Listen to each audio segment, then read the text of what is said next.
Hello, everyone. My name is Lisa Butters. I'm the General Manager of GoDirect Trade, which is an online marketplace for used aerospace parts powered by Honeywell.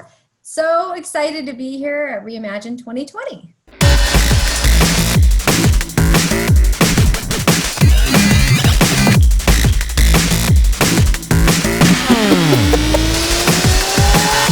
All right, hello everybody, and welcome to the second edition of REIMAGINE 2020. I'm your host today, Adam.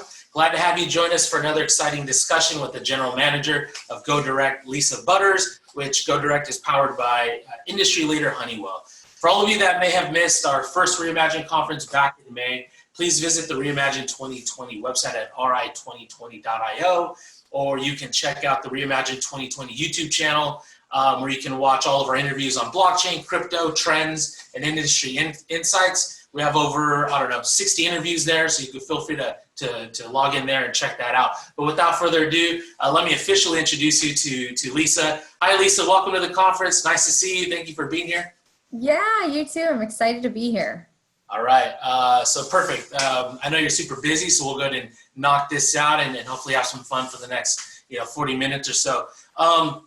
So just to kick this off, Lisa, we've been talking to various corporate partners, various blockchain partners, students, faculty, all kinds of people that have been, going down this rabbit hole for quite some time.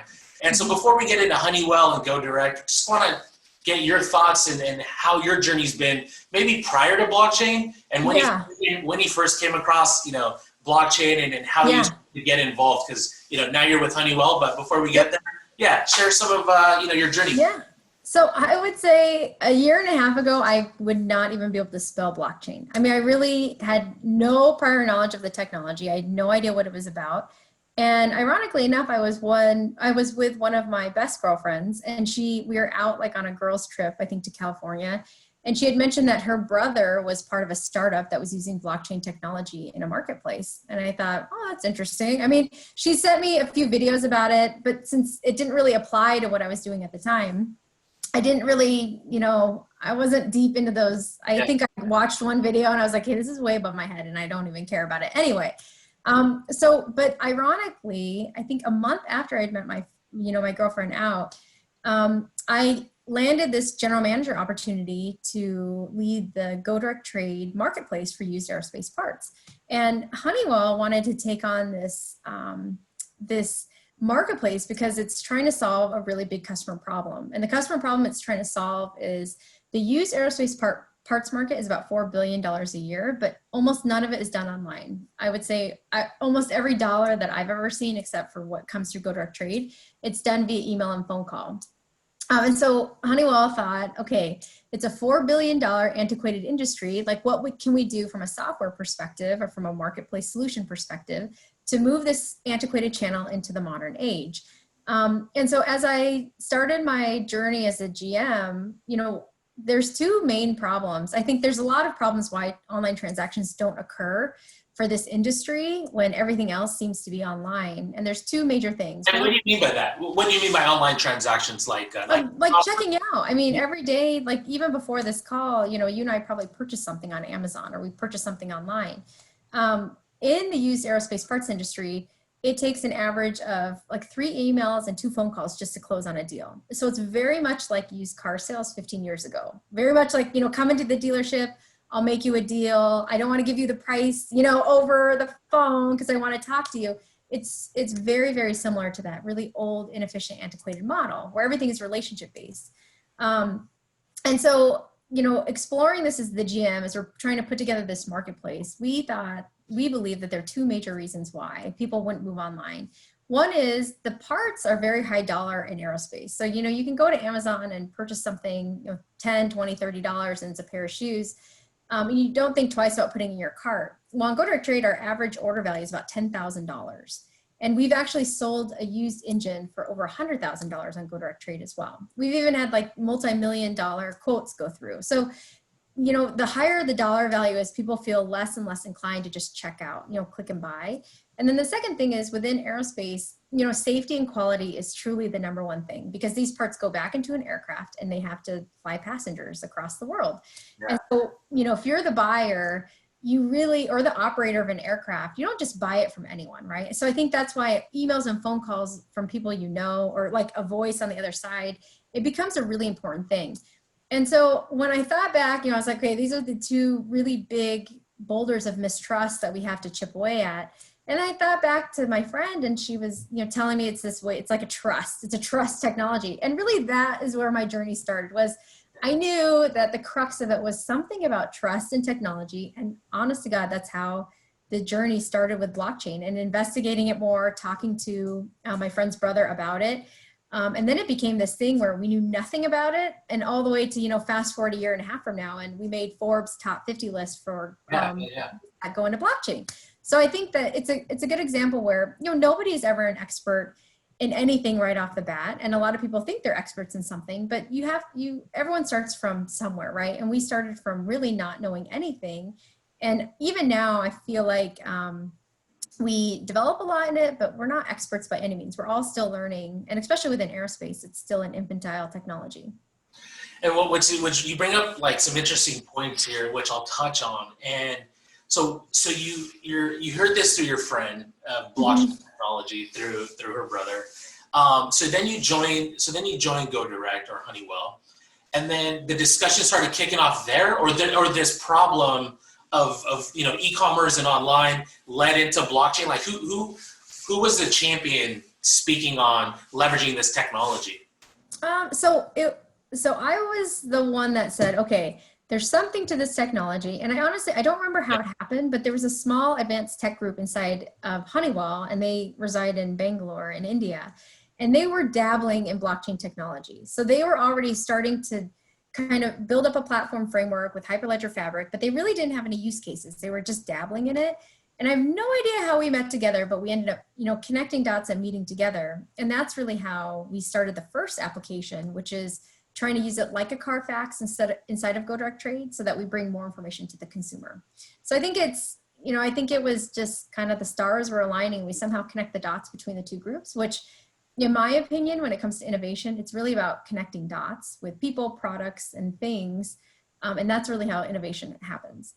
Exactly. And you brought it up too, and for all of our viewers, right? So we're targeting, we're speaking to our university students or university partners. We're talking to startups and founders, and we're talking to an array of individuals in this space, from corporate to DeFi projects to investors and regulators. And everybody has their own kind of their thought. But one thing that you just brought up is that you were solving a problem, right? So you didn't. Yeah. We kind of hear this thing of blockchain failing or it's not there. It's just that we're trying to plug in this emerging tech into some old business models, which may or may not work. But in your case, it was kind of reverse, where you have this problem and you're trying to identify, like, how can we streamline this? What's out there? And so you come across it. So what's Honeywell's view on this DLT? We'll get into GoDirect in the marketplace, but like at a holistic view, it seems like you guys are believers. You guys are, you do have a marketplace which is launched, and it seems like it's doing well. What's the high level view of this technology? Are you looking at it outside of this marketplace? Are you looking at it in other verticals like car, advertising? Oh yeah, supply absolutely. Chain? Yeah, give some insight on that front. Yeah, we definitely are. So one thing I would say is Honeywell, it's a 100-year-old company with a very rich legacy and innovation. And I would say that part of Honeywell's success is that we always try to start with the customer problem. So we always think about what are the problems that need to be solved, whether a customer knows it or not, or a person knows it or not. And then you go from there, because if you're not really trying to solve, a problem, then the product that you end up making or innovating, it's never going to be a hard sell. So it's just part of our legacy. We start with the customer problem, right? Whether the customer knows it or not, we start with the problem. Okay. So I just want to say that. The second thing is, which is really important, like product market fit, like, there's this you always see this best technology and like there's no users, and you can probably see like a mediocre technology or product and it blows up, and it's because they're solving something. And so for everybody watching, like, you have these ideas that are great, but identify a problem and work with kind of the user base and target market. Didn't mean to interrupt. You're touching on something. No, and it has to be a problem that they care about.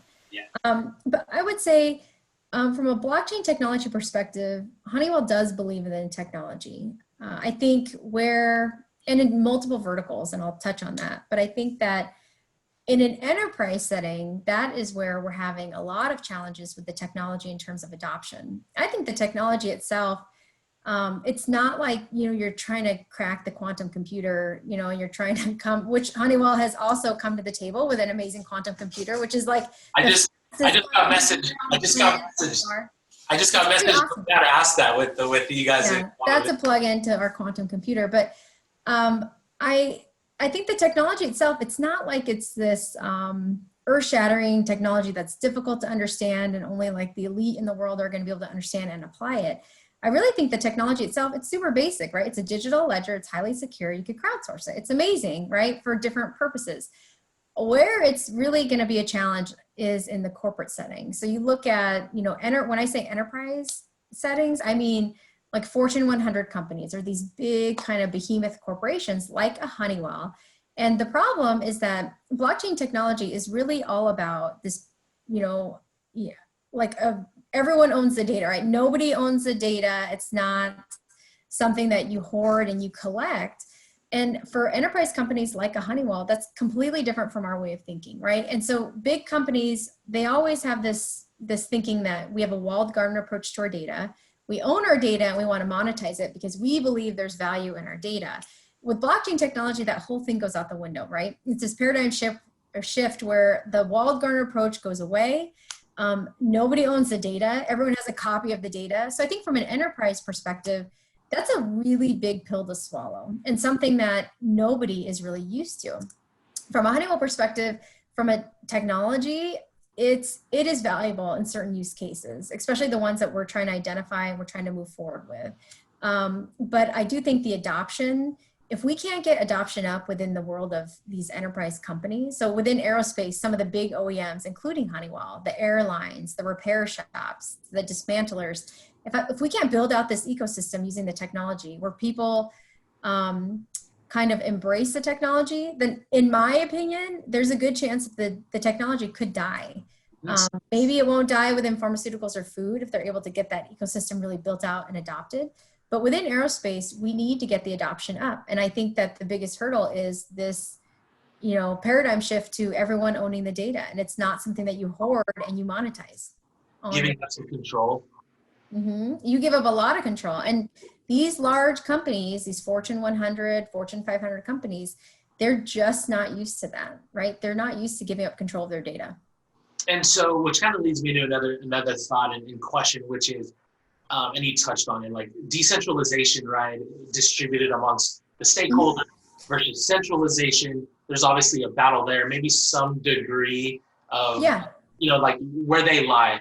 Versus, and I've had this chat the other day, versus more efficiency, which I didn't really think about it actually until recent, where, I was talking to some enterprises and like they didn't really focus, when you're in crypto like myself and blockchain, we're talking about giving up control and all that.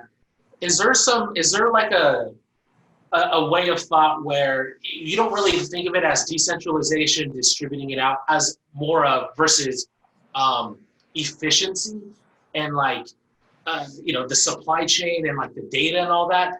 Does that kind of blur? Going back to like giving up control, yet I don't go. So even like Quorum or like Hyperledger, right? You kind of have this consortium. It's semi-public. You know all the parties, but you really are using this type of method to provide efficiencies rather than, I don't know, eating up less power, more power, saving money, driving revenue. Is that kind of a way to think about how enterprises use it as well? Yeah, I think for sure. So there's two things I would say to that. I think as far as controlling or giving up power or less power, I think in order to get adoption up in the enterprise setting, we really have to think about how we make this data sharing and this model more palatable to these like large companies that aren't used to really sharing data or being so transparent with their data. And I think you can do that by, when you first start designing like what kind of data you're storing, making sure that it's palatable and you're not storing data inside of the ledger that's anti-competitive for all the people in your ecosystem. So I think there's ways in which you can try to help, improve the adoption so that it's not so much as people feeling like they're losing all control of all of their data, and that the ledger is really there to store valuable data that's valuable to the people in the ecosystem without being anti-competitive. What I would say about efficiency is Honeywell has done multiple trials inside of track and trace solutions as it relates to our manufacturing environment. And I would say that we've had some very successful trials that is really pointing to the fact that blockchain technology really can bring significant efficiencies into your supply chain. So the one example that we continue to kind of expand on, because we started with a track and trace solution, is, so Honeywell, we manufacture aerospace parts, and these parts go into an aircraft. So it could go into a Boeing aircraft or an Airbus aircraft. Now, when we manufacture these aerospace parts, we get them from many, many suppliers, whether it's the raw materials, casting, subcomponents, screws, bolts, valves. I mean, all sorts of subcomponents make up maybe the end item that we eventually install into the aircraft. Now, one of the things that happens, and it happens within multiple supply chains, not just in aerospace, but we have a very, very intricate network, a very red tape network that we have put in place, auditing processes to make sure that the parts that we receive are from where they're supposed to come from, so that they're not counterfeit parts. And what's interesting with, you know, this whole counterfeit check is you have this very elaborate process that you put in place to make sure that you're getting parts from where they should be coming from. And by putting in that red process, it's a huge time sucker. And, you know, it's interesting because it's like a diamond heist. They happen 1 out of a million, 1 out of 100 million times, but you still have to account for it. And so it may never happen, or it may happen once in a lifetime, but a diamond heist could actually occur. And the same with, you know, us at Honeywell. When we manufacture, a counterfeit part could somehow get within the system, and we do not want those parts coming into Honeywell where we install it back into an aircraft. And so from a Honeywell efficiency perspective, we have a very elaborate, inefficient process that we put in place to combat counterfeit parts. If we could use blockchain technology to track and trace all those subcomponents so that we know where the original source of the product was, that just removes so many inefficiencies from your supply chain process. So I think from a manufacturing perspective, a counterfeit perspective, blockchain technology coupled with like tracing technologies, I think there's a big business for that. And there's a big, big use case for that as well. And what about this whole, you know, futurist look of public versus private, in the sense of, you know, a public ledger and a private ledger? And right now we're talking about kind of the internal ecosystem, how blockchain plays its role there with you know, a consortium of vendors and Yep. stuff, as you mentioned. Is there any talk or need of putting this on a public ledger, or is that kind of not? I think adoption is such a big, big mountain right now to climb for these Fortune 100 companies that putting it on a public ledger is going to kill it, no question. I think the only way to really start adoption and start to move the needle as far as adoption is to start with a private ecosystem so that, you know, these companies can feel more comfortable with it. And then from there, it could go public, right? But I think the most important thing is you do the things necessary so that you can get some, you know, some big names adopting the technology so that other people feel more comfortable with it. I think if it has to go private to begin with, you know, that's the way it has to go for aerospace, you know, from my view. Yeah, which kind of, you know, to go back in time a little bit, it's like the intranet and the internet, when businesses, you know, kept it in-house and then over time kind of blurred, and now you have firewalls and, you know, some restrictions in place. Exactly. Yeah. Yep.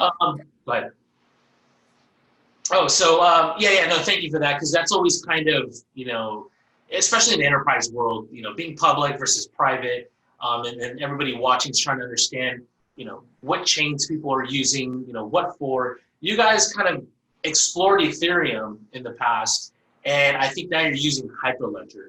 Do you know kind of what went into that? I think Hyperledger Fabric. So I don't have a lot to compare on with Ethereum because I wasn't part of that exploration. But with Hyperledger Fabric, I like it, you know, for 2 reasons. One, I love that it's really, it's agile enough where you can build on multiple channels. So we have our platform set up where we have multiple channels and multiple trials going on in various channels. And with Honeywell, we love, love, love collaborating with other companies and, tech companies on different use cases, because the more at bats we have, the more chance we have at really gaining, true innovation in the right trials and the right cases. And so it allows us to build multiple channels, and we can run multiple channels with different people and different trials. The second thing is I really like how Hyperledger has a really robust and welcoming community of developers and just people who are part of the technology or want to learn more. I mean, I'm part of multiple special interest groups, and I would say that they're very lively and they're really value added. I'm not a huge fan of being part of a community unless, it's really value add. And I think that they have a great kind of structure in place to learn more about different technologies and different industries. And I mean, those are just two of the reasons why I really like Hyperledger Fabric. Yeah, and it's pretty compatible. Like if you wanted to integrate. Yeah, and interoperability, correct. Yeah, if you wanted to integrate some other chains, even on the public side, even on the private side, it seems like they have this whole suite of services and products. So that's good. And how has it been? This might lead us into GoDirect anyways, but how has it been getting the ecosystem on board with this technology? So like it starts with Honeywell. You want to roll out this system. The vendors and suppliers and stakeholders that are involved in working with you guys have their own legacy system. So I know like another barrier and some of the challenges is getting everybody to buy into this system. How has that journey been? Because it seems like it's working out. Yeah, I think so. From a Honeywell supplier perspective, as we're trying to do our track and trace trials where, we manufacture an end item and then we look to our suppliers to help us give the information so we could trace back and we know where the parts are coming from and they're not counterfeit. I would say that going in that direction is pretty good. And the reason why is because your suppliers really want to work with you, right? Your suppliers, they're trying to solve the same problem. They don't want counterfeit parts going into Honeywell parts, and they don't want counterfeiters to be competing with their products, right? And so from a supply chain perspective, when you move towards, the bill of materials, I think the suppliers are far more apt to participate in trials. I think where you're running into issues is like further on the other side of the BOM. So on the left side of the BOM is like raw materials and subcomponents that go into your parts. But going to the further right side of your BOM, and once your end item is complete, it's for example, getting your end customers to register, your items, right? To trace your items, to let us know that they took it off an aircraft. You have to find out what the real value proposition is for them to really trace that data and track that data.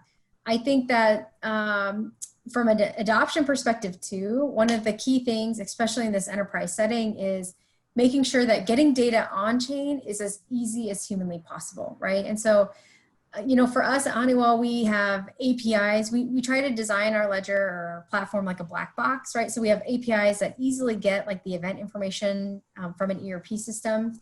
Or, we're happy with our repair shops just give flat files, right? They give us information about, I've repaired this product.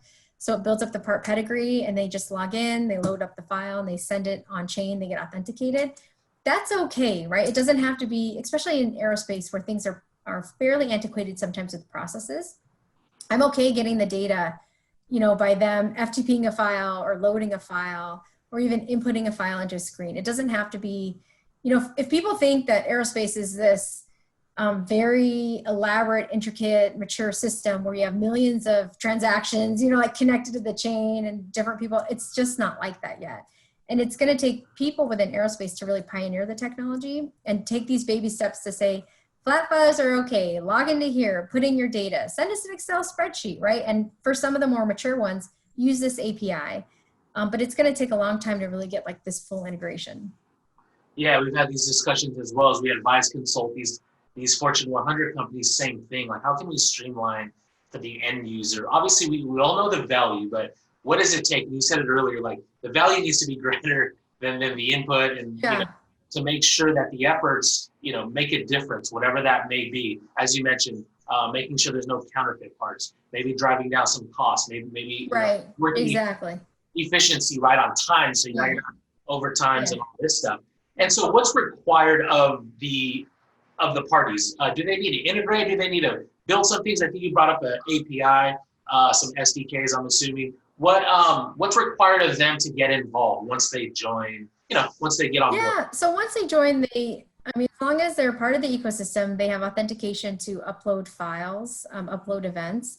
What Honeywell is looking at right now too is within our supplier network, making it required that they have to integrate to our chain using a simple API for those that can. So I think there comes a time too for adoption that sometimes you have to try to take a harder tack, right, to push the integration so it's not so archaic. But those are some of the things that we're looking at now. Do you help them? Oh yeah, I think in general, every collaboration that Honeywell has done, I feel like, we try to do as much of the work as possible just to try to get adoption up, right? Just to get people in it, just to get people knowing what the technology is.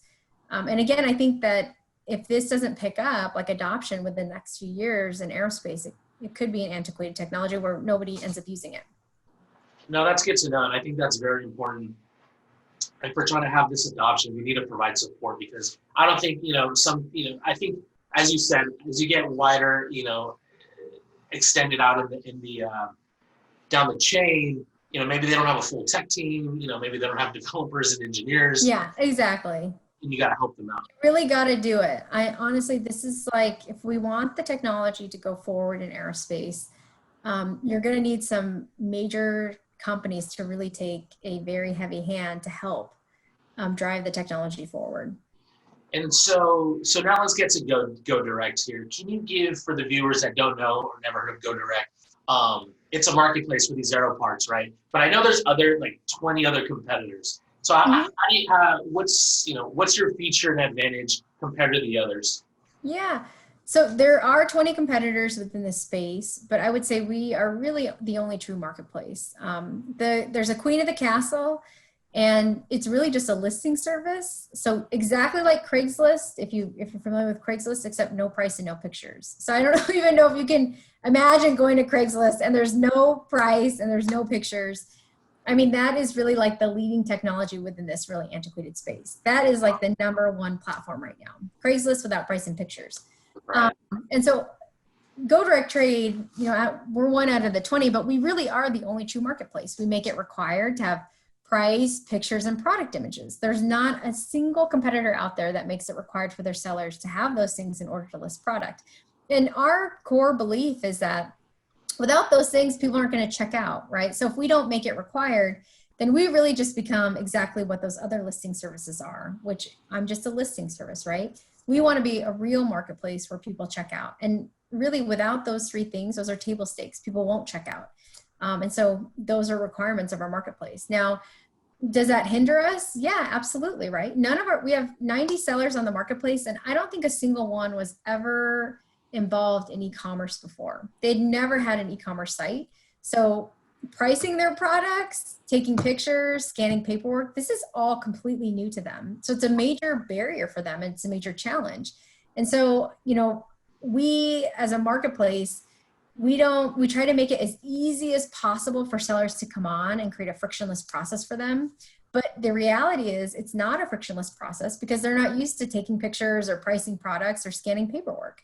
And so if you look at, listing on Craigslist, and you don't have to have price, you don't have to have pictures. That's really easy, to put your product up there versus on our marketplace. So yes, there's 20 competitors in the market. I know that we are really the only marketplace out there that's a true marketplace. And I think it's interesting that, people would think, that sellers would be chomping at the bit, right, to go online to, sell in a digital way. But again, we are dealing with an antiquated industry where they're just not used to that. So it really is going to be this fight for every seller as they get on, to make them successful.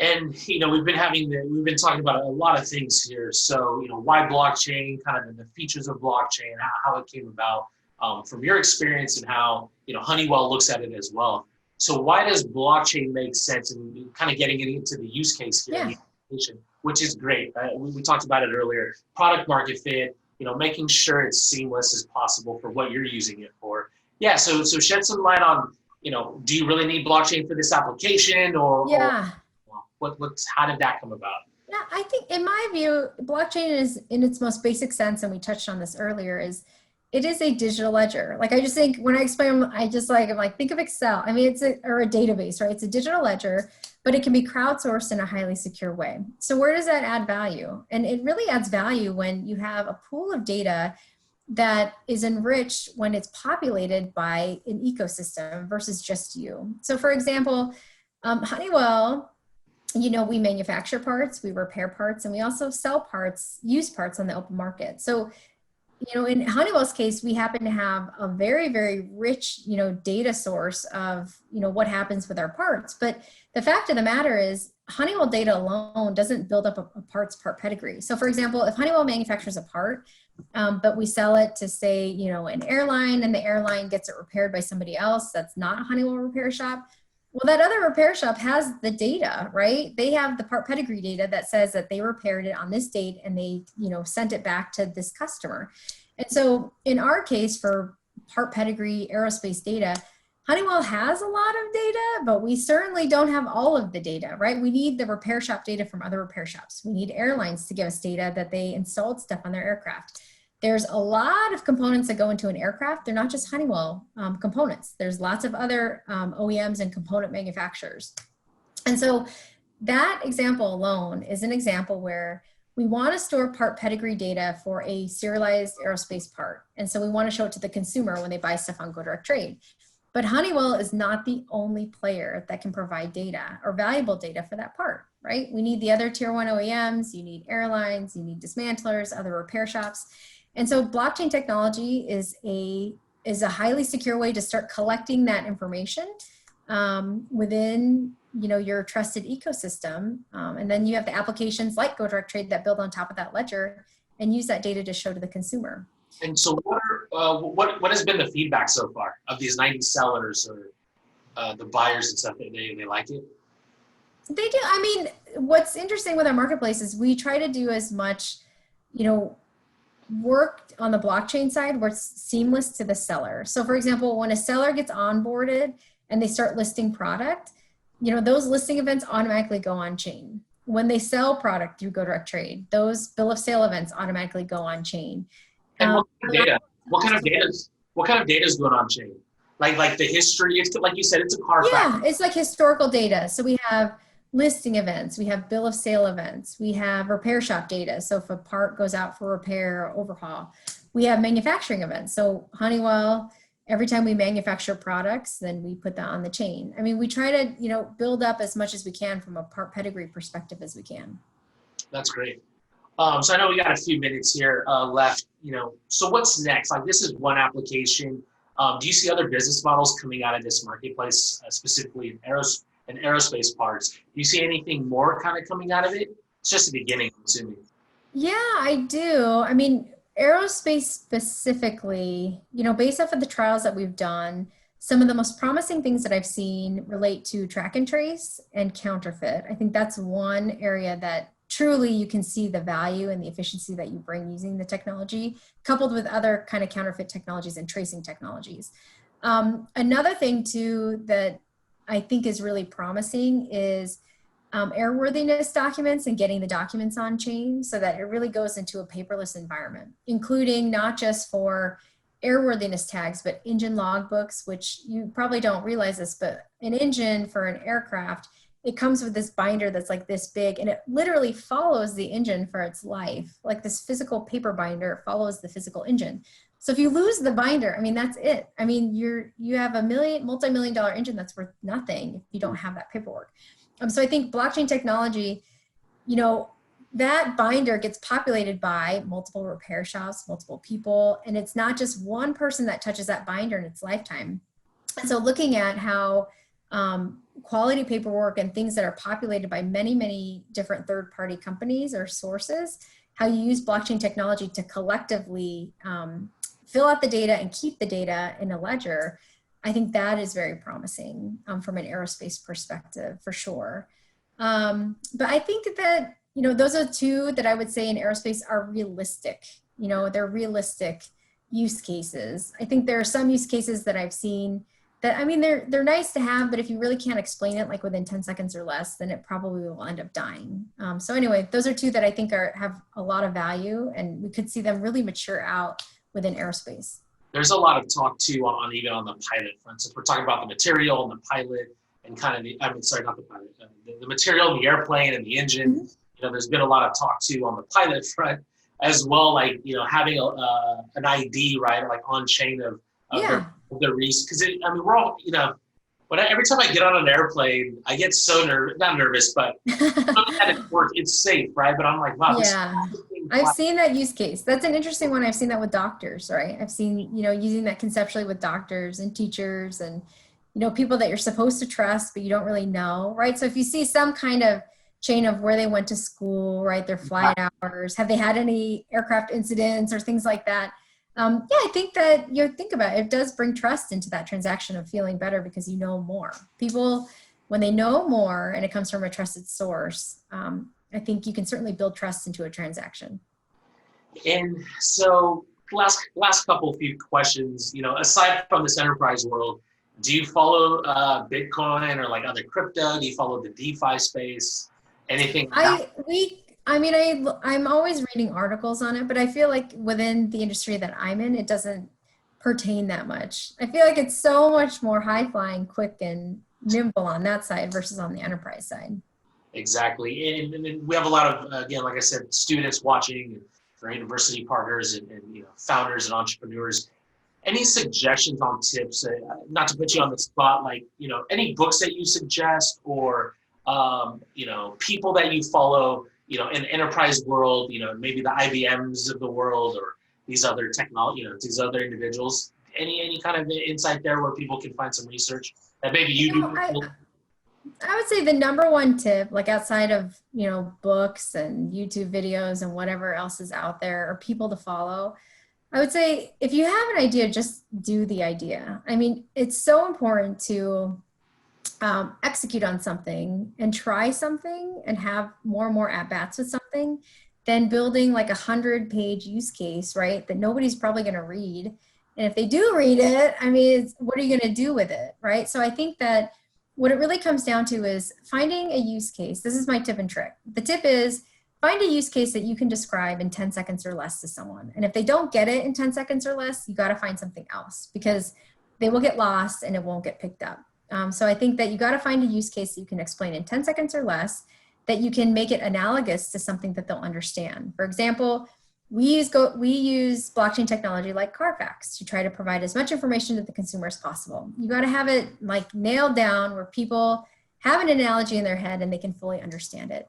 And then from there, try to execute it for as least amount of money as possible, right? I think people spend so much time building a use case or trying to find like a way in which to do it, or it's too elaborate. Keep it simple, keep it valuable so that you can become a good storyteller and easily explain the use case, and then try your damnedest to get it executed. Awesome. Well, I appreciate your time. We're running up on time here. I kind of want to go ahead and conclude here. So first of all, Lisa, thank you for joining us today. We hope to have you back. We put on this conference mainly when the pandemic hit. The conference circuit, shut down. Yeah. All of the university events and in-person hackathons and on-campus events going on got all delayed, postponed. So we decided, a few months back, like let's just bring the industry leaders, global thought leaders that we work with, our partners, and bring as much content to our viewers as possible. And so one way we can do that is through video, right? And everybody's at home. So first and foremost, thank you for joining us. Yeah, thank you. We'll be doing this. Thank you very much. Yeah, we'll be doing this every month. We hope to have maybe if not you, like somebody from your team. Yeah, definitely. Continue on the discussion there, and that's it. That sounds good. Everyone, stay healthy and stay safe. Take care out there. And for all of you watching, if you want to catch this video, please visit ri2020.io. You can also visit the YouTube channel Reimagine 2020 for all this whole footage right now and many others. So again, thank you, Lisa, and we'll talk to you again. See you later. Take care, everyone.